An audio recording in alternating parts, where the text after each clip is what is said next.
Dear students, in previous lecture we have studied about the ideal, non-ideal solution, deviation of non-ideal solution from Raoult's law, and also azeotropic solution. Today I will explain you solubility of gas in liquid. Solubility of gas in liquid. आपको मालूम होना चाहिए, आपने देखा भी है, observe नहीं किया होगा कि almost all gases are soluble in all liquids, but their solubility very in different liquids. Means the solubility of gas in liquid depends on nature of gas and nature of liquid at constant temperature. If you change the temperature, the solubility is also change. जैसे पानी में oxygen भी dissolve है, N2 भी dissolve है, CH4 भी dissolve होती है, हीलियम भी गैस भी डिसॉल्व होती है, CO2 भी डिसॉल्व होती है, but CO2 gas is more soluble than O2 than N2. तो कहने का मतलब है कि हर एक गैस की सॉल्युबिलिटी हर एक लिक्विड में अलग अलग होगी. अब गैस की सॉल्युबिलिटी लिक्विड्स में कैसे अफेक्टेड होगी, कौन कौन से फैक्टर्स उसको अफेक्ट करेंगे? तो फर्स्ट फैक्टर है effect of pressure. Factors affecting solubility of gas in liquid में फर्स्ट टॉपिक है इफेक्ट्स ऑफ प्रेशर. और इफेक्ट ऑफ प्रेशर को एक्सप्लेन किए थे हेनरीज ने. किसने एक्सप्लेन किया बेटा? हेनरीज ने.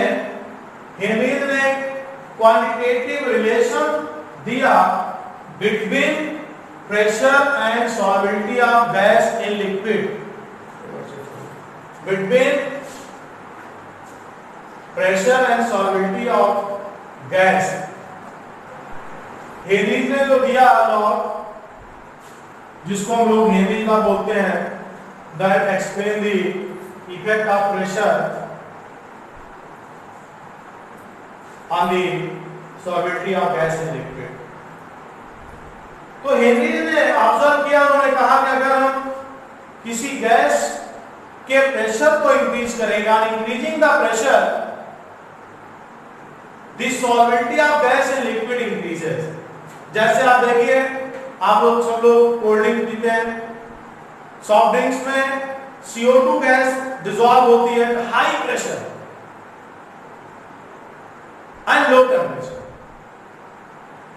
इसीलिए अगर आप सॉफ्ट ड्रिंक का ढक्कन ओपन करिए बॉटल, तो एकाएक वो उछल पड़ता है, क्योंकि उसके अंदर CO2 गैस बहुत ज्यादा मात्रा में डिसॉल्व होती है high pressure and low temperature पर. टेम्परेचर जितना कम होगा, प्रेशर जितना ज्यादा होगा, सॉल्युबिलिटी गैस की उतनी ज्यादा होगी. ये कैसे होगा, हम यहाँ समझने का प्रयास करते हैं. ये कोई कंटेनर है जिसके अंदर कोई लिक्विड है, ये आपका कोई लिक्विड है या सॉल्यूशन. इसमें हमने कोई गैस मिलाया, ये गैस के मॉलिक्यूल्स इसके अंदर लिक्विड के अंदर डिसॉल्व होंगे, डिल्यूशन होगा इनका. अब धीरे धीरे ये डिसॉल्व होंगे, डिल्यूशन इनका होगा, और फिर आफ्टर सम टाइम ये गैस के मॉलिक्यूल्स सॉल्यूशन से बाहर आना चाहेंगे सरफेस पर.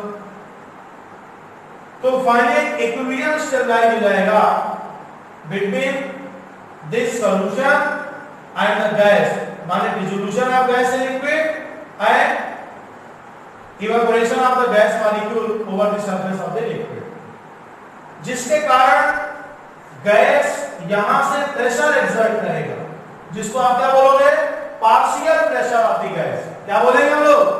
Partial pressure. तो जिस गैस का प्रेशर जितना ज्यादा होगा, बहुत सारी गैसेस आपने लिया है, तो जिस गैस का पार्शियल प्रेशर जितना ज्यादा होगा, उस गैस की सॉल्युबिलिटी उतनी क्या होगी? ज्यादा होगी। अब मान लीजिए हमने यहाँ पर पिस्टन से प्रेशर लगा दिया, गैस इसमें हमने भरा, गैस लिया, कोई गैस के मॉलिक्यूल ज्यादा डिसॉल्व होंगे,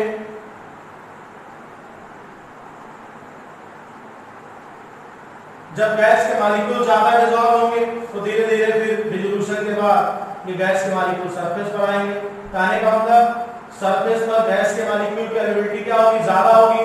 जब ज्यादा होगी तो इनका पार्शियल प्रेशर भी क्या होगा बेटा, ज्यादा होगा। और पार्शियल प्रेशर जब बढ़ेगा तो इसका मतलब हुआ कि गैस ज्यादा डिसॉल्व होगी जब प्रेशर ज्यादा लगेगा।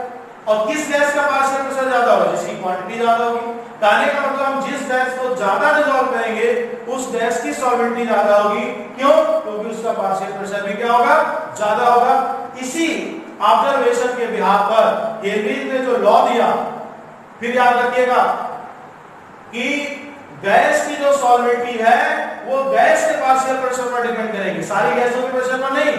इंडिविजुअल गैस की सॉल्वेंटी उस इंडिविजुअल गैस के पार्शियल प्रेशर पर डिपेंड करेगी। जिस गैस का पार्शियल प्रेशर ज्यादा होगा मतलब आपने जिस गैस की क्वांटिटी ज्यादा ली होगी उस गैस की सॉल्वेंटी भी ज्यादा होगी। इसी ऑब्जर्वेशन के बिहाफ पर हेनरी ने कहा, according to Henry the solubility of gas in a liquid is directly proportional to the partial pressure of the gas over the surface of the liquid of the solution। माने उस gas की सॉल्वेंटी ज्यादा होगी जिस gas का partial pressure liquid की surface पर सबसे ज्यादा होगा। तो फिर से सुनिए, according to Henry the solubility of gas in a liquid is directly proportional to the partial pressure of the gas over the surface of the liquid.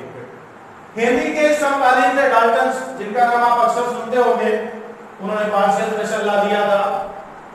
उन्होंने कहा कि ये जो सॉल्वेंटी है ये सॉल्वेंटी को गैस के मोल फ्रैक्शन से हम डिनोट करेंगे। माने the solubility of a gas in a liquid is in terms of mole fraction of the gas. Mole fraction की बात तभी होगी जब बहुत सारे कंपोनेंट्स होंगे, मतलब एटलीस्ट 2 कंपोनेंट्स तो होने ही चाहिए। तो इसका मतलब हुआ किसी गैस की जो सॉल्वेंटी है वो उसके मोल फ्रैक्शन के बराबर होगी। अब उसके बाद जो most common form of the Henry लाया वो क्या है बेटा, कि the partial pressure of the gas in vapor phase is proportional to the mole fraction of the gas in the solution। तो इसे सुनिए, the partial pressure of the gas in vapor phase is proportional to the mole fraction of the gas in the solution। माने P proportional to chi। P partial pressure किसका, gas का, तो mole fraction भी किसका, उसी gas का। P proportional to mole fraction chi। आप proportionality के साइन को रिप्लेस करेंगे, यहाँ एक कांस्टेंट आ गया that is kh। P is equal to kh chi, here kh is Henry's constant। The value of kh depends on nature of gas, nature of liquid and temperature। कहने का मतलब the value of kh is constant only for a gas at constant temperature। If you change the temperature, then the value of kh is also changed for a particular gas। It means the value of kh is different for different gases at same temperature। अलग अलग gas के लिए kh की value क्या होगी, अलग अलग होगी सेम टेम्परेचर पर। और किसी एक गैस के लिए kh की वैल्यू डिफरेंट होगी एट डिफरेंट टेम्परेचर। कहने का मतलब नेचर ऑफ गैस के साथ साथ जो kh की वैल्यू है वो टेम्परेचर पर भी डिपेंड करेगा। टेम्परेचर चेंज करोगे kh की वैल्यू चेंज होगी। दूसरी बात तो देखिए यहां से कि यूनिट ऑफ kh क्या होगी, P बाई मोल फ्रैक्शन। तो unit of kh is equal to unit of pressure. और प्रेशर की यूनिट आप कुछ भी ले सकते हो, आप atm हो सकता है, बार हो सकता है, पास्कल हो सकता है, टार हो सकता है, एमएच हो सकता है। इनमें से कोई भी आप प्रेशर की यूनिट ले सकते हो, जो भी आपको क्वेश्चन में गिवन होगा वो यूनिट प्रेशर के लिए अप्लाई होगा। जो यूनिट प्रेशर के लिए अप्लाई होगा वही यूनिट pH के लिए अप्लाई होगा। अब आप देखिए यहाँ पर कि इनमें से आप कोई यूनिट ले सकते हो। आपको मालूम होना चाहिए 1 atm इक्वल टू 760 mMHg होता है। 1 atm इक्वल टू 101325 पास्कल होता है, या 1.01325 into 10⁵ पास्कल होगा। अब बेटा एटीएम और बार लगभग बराबर होते हैं। 1 atm इक्वल टू 0.987 बार, ये रिलेशन हो गया। क्लियर? तो मैंने आपको पहले कहा कि KH की वैल्यू नेचर ऑफ गैस पर डिपेंड करेगी, नेचर ऑफ लिक्विड पर डिपेंड करेगी, और साथ ही साथ टेम्परेचर पर डिपेंड करेगी। क्लियर? इसीलिए आप यहां पर देखिए कि हमने अलग अलग गैसेस लिए, टेम्परेचर है और KH की वैल्यू डिफरेंट है। हीलियम के लिए 293, और ये सारे के सारे जो है यहाँ पर जो लिक्विड है वो H2O है। हमने वाटर में गैस को डिसॉल्व किया गया है, क्योंकि अगर हम लिक्विड का नेचर चेंज करेंगे तभी KH चेंज हो जाएगा। तो हीलियम के लिए KH 144.97, हाइड्रोजन के लिए देखिए इतना है, नाइट्रोजन के लिए इतना है। अब आपने नाइट्रोजन का टेम्परेचर चेंज किया, KH की वैल्यू चेंज हो गई। ऑक्सीजन के लिए टेम्परेचर चेंज किया, KH की वैल्यू चेंज हो गई। इसका मतलब हुआ KH की वैल्यू टेम्परेचर पर भी डिपेंड करेगी।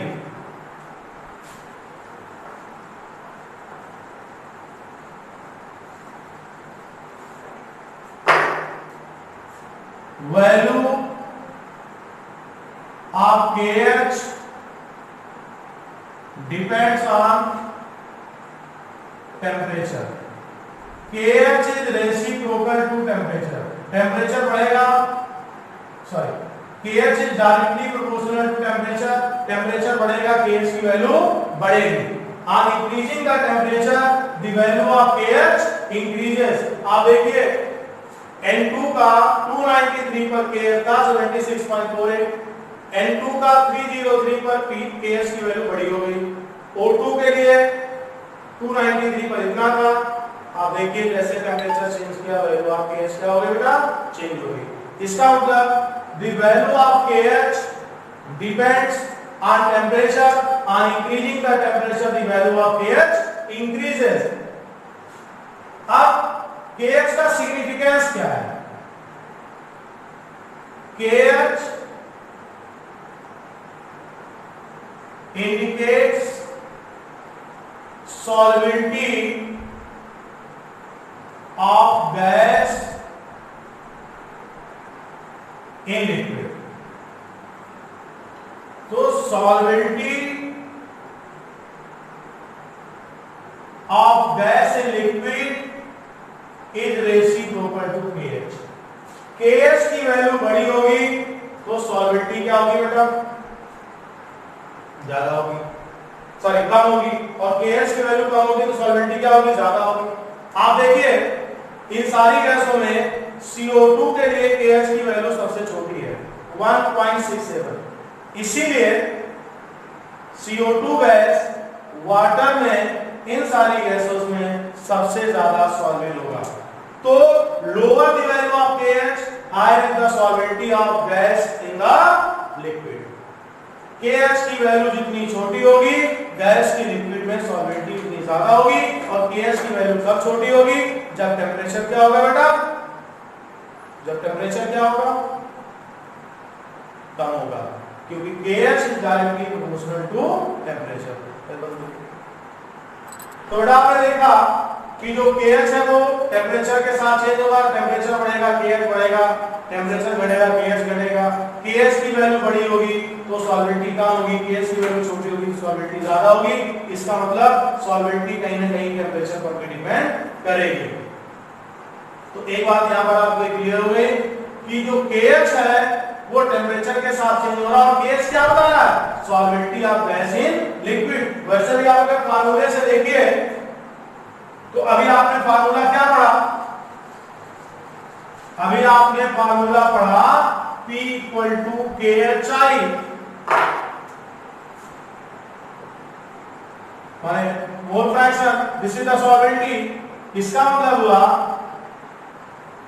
चाई is equal to P by KH। अगर हम प्रेशर को कांस्टेंट कर दें तो solubility is reciprocal to Henry's constant. Henry constant जितना बड़ा सॉल्युबिलिटी उतनी कम, हेनरी कांस्टेंट जितना छोटा सॉल्युबिलिटी उतनी ज्यादा। अब आप देखिए, अगर हम ग्राफ प्लॉट करते हैं, if a graph is plotted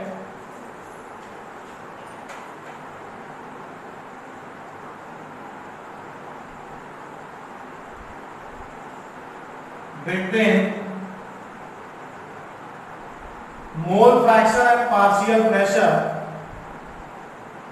for a gas, then a straight line is obtained. अब ये स्ट्रेट लाइन का जो स्लोप होगा that is also called tan theta, और ये किसके बराबर होगा बेटा? P बाई मोल फ्रैक्शन, और यही तो केस था। इसका मतलब when a graph is plotted between partial pressure and mole fraction, then the slope is called Henry's constant. Clear? यहां तक किसी कोई डाउट? तो ये हो गया solubility of gas in liquid if we increase the pressure of a gas, then अगर किसी गैस का पार्शियल प्रेशर बढ़ेगा तो उस गैस की सॉल्युबिलिटी भी उस लिक्विड में क्या होगी? बढ़ेगी। KH यानी कांस्टेंट का किस पे डिपेंड करता है? Nature of gas, liquid of gas, nature of liquid, इसमें आप गैस को डिसॉल्व कर रहे हो, और टेंपरेचर पर डिपेंड करता है। यहां तक कोई किसी को प्रॉब्लम? अब हेनरी लॉ के एप्लीकेशंस आपके कोर्स में दिए गए बेटा, बुक में एक दिया गया होगा आपका सॉफ्ट ड्रिंक का, कोल्ड ड्रिंक में CO2 गैस होती है। तो आप देखिए कोल्ड ड्रिंक तभी आपको ज्यादा टेस्टी लगती है, सॉफ्ट ड्रिंक्स जो है वो, चाहे आपका थम्स अप हो, चाहे पेप्सी हो, चाहे आपका लिम्का हो, जब वो चिल्ड हो और साथ ही साथ वो हाई प्रेशर पर कंप्रेस होती है, उसमें कौन सी गैस होती है? CO2 gas.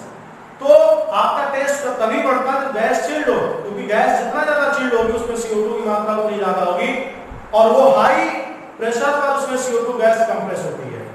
आप कभी देखिए, कुछ चाहे सैंपल की बोतल हो, चाहे सॉफ्ट ड्रिंक की बोतल हो, एकदम चिल्ड हो और उसको आप हिलाइए और उसका लगे ढक्कन खोलिए तो ज्यादा दूर तक वो उछलता है, क्योंकि उसमें CO2 गैस ज्यादा होती है। दूसरा स्क्यूबा डाइवर्स का एग्जांपल आपके कोर्स में दिया गया है। गोताखोर पानी के नीचे जाते हैं तो वो सिलेंडर में पहले नाइट्रोजन गैस होती थी, नाइट्रोजन के रेशियो कम करने के लिए हीलियम भर देते हैं, ताकि जो आपका गोताखोर पानी से बाहर आए तो उसको ब्रीदिंग प्रॉब्लम ना हो, नाइट्रोजन गैस के बबल्स ना बने, और अगर नाइट्रोजन गैस ज्यादा होगी तो ब्रीदिंग की प्रॉब्लम होती है, जिसको हम बोलते हैं bend disease, BENDS, bends disease, उसमें ज्यादा पीड़ा होती है। तीसरा एप्लीकेशन हाई एल्टीट्यूड का दिया गया, अधिक ऊंचाइयों पर जब आप जाते हो तो वहां पर चूंकि प्रेशर कम होता है, सांस लेने में दिक्कत होती है, ऑक्सीजन की अवेलेबिलिटी कम हो जाती है आपके लंग्स में, और अगर ये सिचुएशन काफी समय तक रही तो एनॉक्सिया डिजीज हो जाता है, एनॉक्सिया बीमारी आता है उसमें। दूसरा टर्म जिसमें हम लोग पढ़ेंगे बेटा, factors affecting solubility of gas in liquid में effect of temperature, effect of temperature on the solubility of gas in liquid.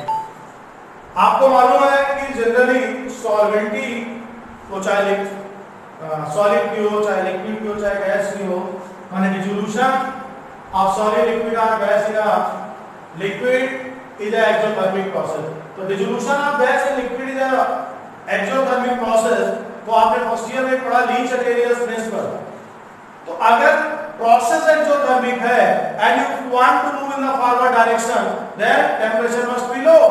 इसका मतलब हुआ कि according to Le Chatelier's principle, at low temperature gases are more soluble in liquid।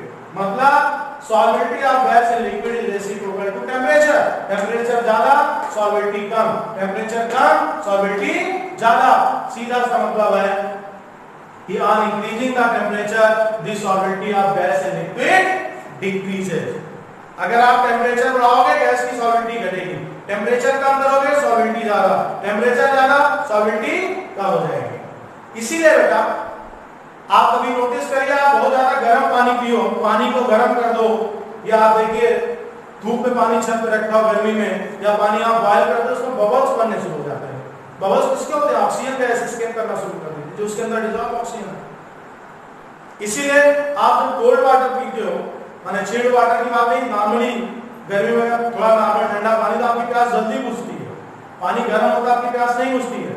उसी दूसरा जितने भी aquatic animals हैं they feel more comfort in cold water than in hot water, क्योंकि जब पानी का टेंपरेचर बढ़ेगा तो उसके अंदर डिसॉल्व ऑक्सीजन की कंसंट्रेशन कम होगी। रिजल्ट क्या होगा कि उनको जितना ऑक्सीजन चाहिए सांस लेने के लिए वो नहीं मिल पाएगी, और वो धीरे धीरे अगर ज्यादा ही कंडीशन बनी रही, काफी समय तक रही, तो उनकी डेथ भी हो सकती है। इसीलिए the aquatic animals feel only comfort in cold water. Cold water में कंसंट्रेशन ऑफ ऑक्सीजन ज्यादा होता है, हॉट वाटर में कंसंट्रेशन ऑफ ऑक्सीजन क्या होता है बेटा? कम होता है।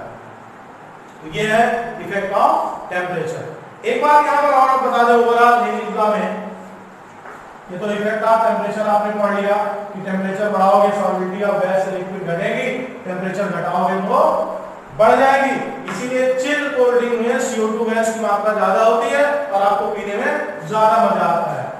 अभी हम लोग एक पढ़े थे, एक बार आप वहां देख लीजिए, P = KHI कि partial pressure is equal to mole fraction. तो क्या हम ये नहीं बोल सकते कि mole fraction of the gas in the solution is directly proportional to the partial pressure of the gas over the surface of the solution of the liquid। Formula change हो गया, आप देख सकते हैं यहाँ Ks डैश, ये Ks dash भी बेटा हेनरीज कांस्टेंट ही है। ये न्यूमेरिकल में कभी कभी बोर्ड में आ जाता है, ध्यान दीजिएगा, इसलिए मैं बता रहा हूं। यहां से यूनिट ऑफ Ks डैश क्या हो जाएगा? आप जरा देखो, इनवर्स ऑफ प्रेशर होगा कि नहीं होगा? माने अब क्या हो जाएगी यूनिट? एटीएल इनवर्स या बार इनवर्स या पास्कल इनवर्स या टार इनवर्स। और यहां पर क्या थी यूनिट ऑफ Kh? यहां पर यूनिट ऑफ Kh क्या था? यूनिट ऑफ प्रेशर माने एटीएम, बार या पास्कल या टार या mmHg, यहां भी mmHg यूनिट हो सकता है। इसका मतलब हुआ कि आप ध्यान दोगे न्यूमेरिकल करते समय, अगर Kh की यूनिट ऑफ प्रेशर है तब तो आप ये फार्मूला लगाओगे, अगर unit of Kh pressure inverse के टर्म में दिया तो ये फार्मूला लगाओगे, नहीं तो आपका आंसर गलत आएगा अगर आप ये थोड़ा सा ध्यान नहीं दोगे। इस तरह से आज आपका ये भी टॉपिक फिनिश हुआ, solidity of gas in liquid. Next lecture हम आपको न्यूमेरिकल करना सिखाएंगे और फिर पढ़ेंगे हम लोग colligative property of the solution. Thank you.